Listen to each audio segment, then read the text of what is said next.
Head teacher यहाँ आएर कुराले खतल खातल पार्छ भनेर भाग्न खोजिआएको जस्तो पनि लाग्ने होइन। बेरोजगारको मजाको फाइदा संस्थान विद्यालय दिइरहेको अवस्था छ। त्यो स्कुलमा गएर तातो लगाउनुपर्छ।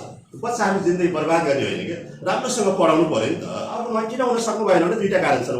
उहाँमा क्षमता भएन कि उहाँ अर्को कुनै भित्रभित्र त्यो कानेखुसी अलिअलि दामझामतिर लाग्नुभयो। पालिकामा राम्रो स्कुल सरकारी स्कुल देख्न भनेर कसलाई देखाउने बहुत गाह्रो भइसक्यो। यसकारण राम्रो भएको छैन कि ती विद्यालयहरूमा पावरफुल हेड टिचर छ, राम्रो टिमवर्कको छ। कतै पनि शिक्षामा राजनीति गर्ने काम बन्द गरौँ। बनाउने परीक्षा शुल्क लिन नपाइने भन्ने यति भनेर शुल्क उठाइरहेको अवस्था छ। 14 सालको व्यवस्था नगर्ने, विद्यार्थी पनि भर्ना गर्न पाउँदैन भनेर खुला कुरा उठाउने, तर त्योभन्दा छात्रहरू असुरक्षित भनेको शिक्षकहरूबाट हो।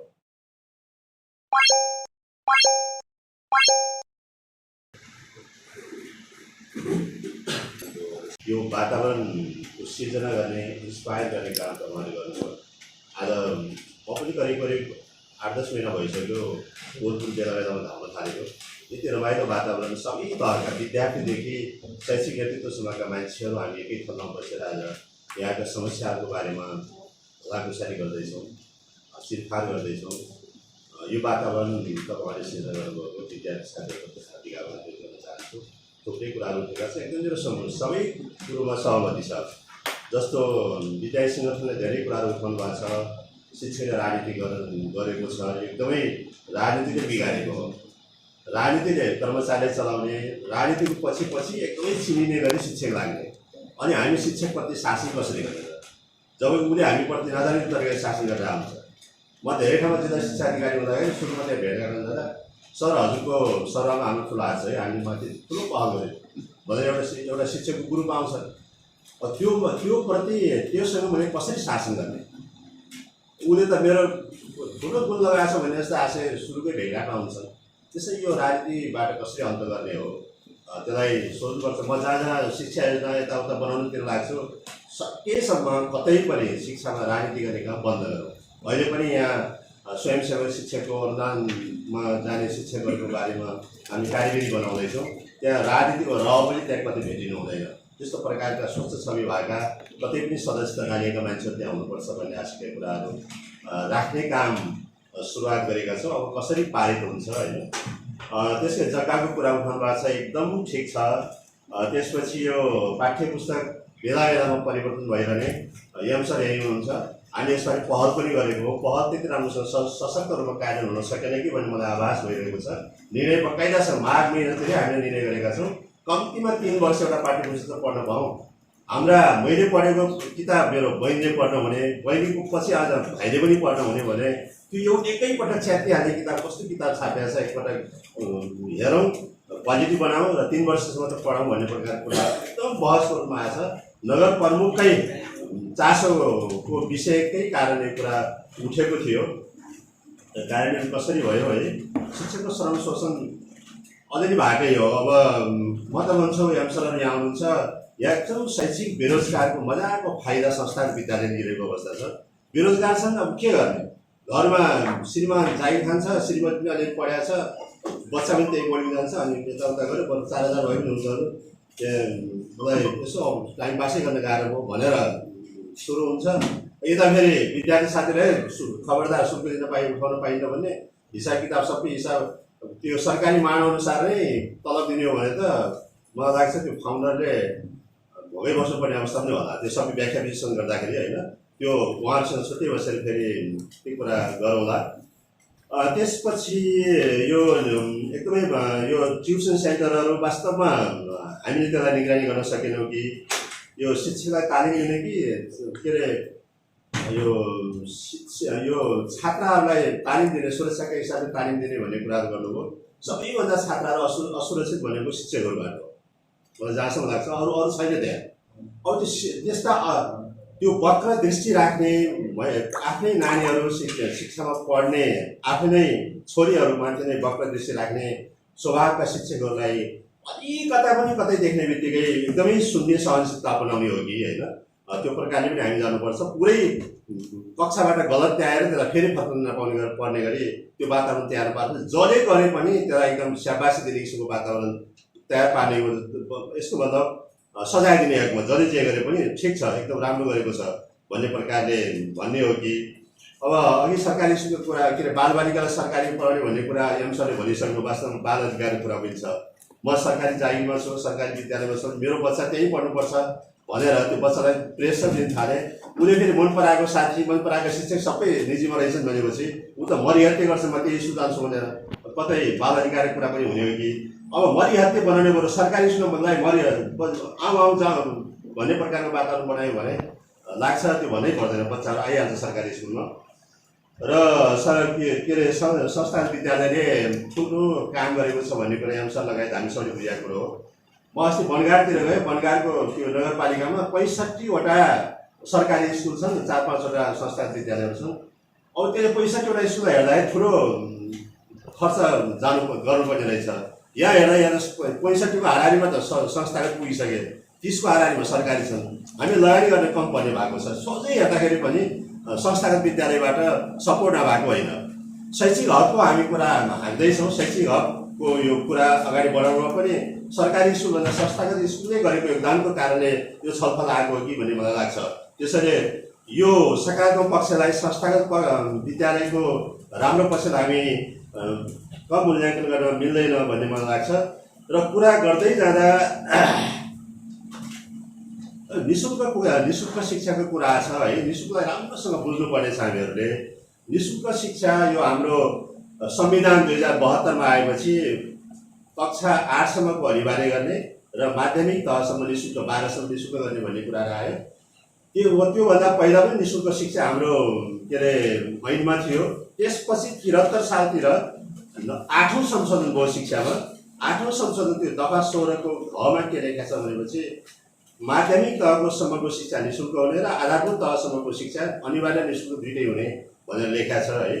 अनि त्यसपछि 73 सालमा 8औं संशोधन भइसकेको चाहिँ के लेखेको छ भने कुनै पनि विद्यार्थीहरूबाट कुनै पनि नाममा शुल्क उठाउन पाइने छैन भने एउटा नम्बरमा। दोस्रो नम्बरमा के भन्यो भने अभिभावकले विद्यालयलाई चन्दा, पुरस्कार, दान, दातव्य, उपहारको रूपमा दिन सकिने भनेर लेख्यो।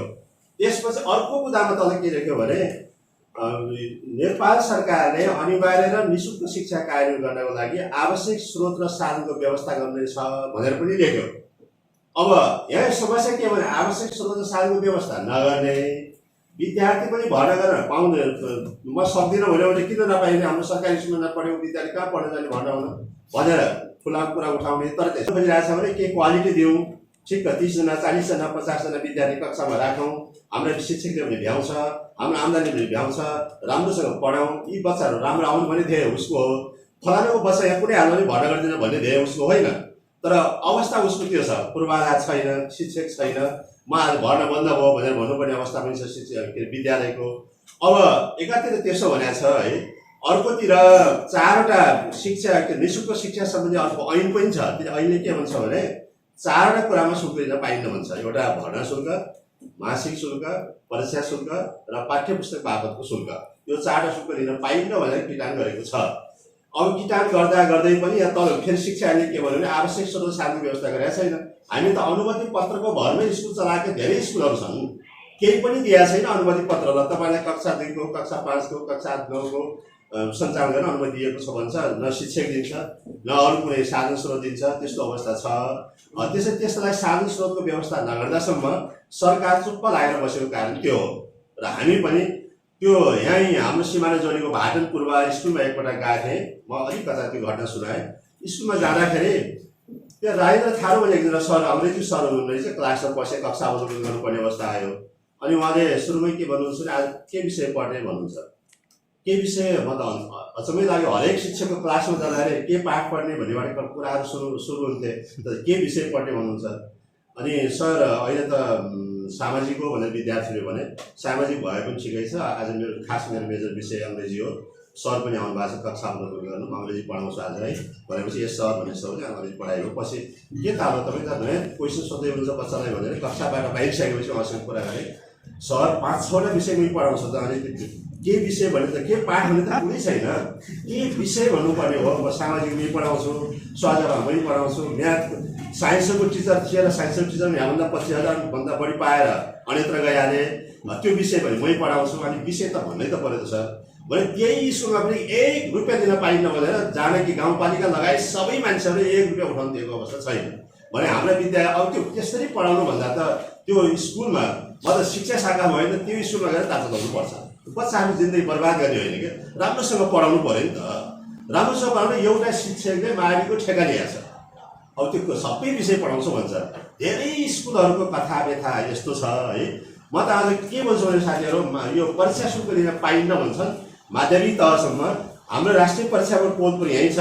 देशमा 200 भन्दा बढी कर्मचारीहरू पालेर राखेको राष्ट्रिय परीक्षा बोर्ड छ। कक्षा 12को परीक्षा चलाउँछ। त्यसले हरेक वर्ष विद्यार्थीहरूबाट परीक्षा शुल्क लिइराखेको छ क्या। स्कुलले लिन पाउने त्यसले लिन नपाउने, त्यो स्कुलले लिन नपाउने त्यसले लिन पाउने भने त होइन नि त। म त एकदमै आजको एउटा जल्दोबल्दो इस्युमा तपाईँहरूले कतै वकिललाई सल्लाह दिएर मुद्दा हाल्नुपर्छ भने त अग्रसर हुनुहोस्। यो धेरै विद्यार्थीको राहत हुनेछ। सरकारले नै कानुन बनाउने, परीक्षा शुल्क लिन नपाइने भन्ने, सरकारकै संस्थाले, सरकारकै मातहतको संस्थाले बकाइदा एनाउन्स गरेर लिखित रूपमा विज्ञापन गरेर त्यसलाई निवेदन आह्वान गरेर रु यति भनेर शुल्क उठाइरहेको अवस्था छ, डबल दस्तुर भनेर उठाइरहेको अवस्था छ। यो कुराप्रति यहाँ एकदम गम्भीर भएर अलिकता तपाईँ अदालतको ढोका घचघचाउन जानुभयो भने मलाई लाग्छ कुनै सकारात्मक एक्सन आउने सम्भावना प्रबल छ। किनभने कि त त्यो ऐन खारेज हुनु पऱ्यो, कि त त्यो ऐन खारेज गर्नु, कि त त्यसले त्यो ऐन अनुसार काम गर्नु पऱ्यो भन्ने मलाई लाग्छ। र थुप्रै कुराहरू यहाँ उठेका छन्। राम्रो छ, काम गर्न त्यति सकिएको छैन, काम गर्ने वातावरण पनि त्यति सौहार्दपूर्ण हुन सकेको छैन। मलाई सबैभन्दा ठुलो जेन्युन इस्यु भनेको यहाँको शिक्षक र यहाँको हेड टिचर। संस्थागत भन्दा पनि सामुदायिक विद्यालयमा हामीले हेड टिचरलाई पावरफुल बनाउन नसकेको अवस्था छ। पावरफुल उहाँ किन हुन सक्नु भएन भने दुईवटा कारण छन्। उहाँमा क्षमता भएन, कि उहाँ अर्को कुनै भित्रभित्र त्यो कानेखुसी अलिअलि दामझामतिर लाग्नुभयो।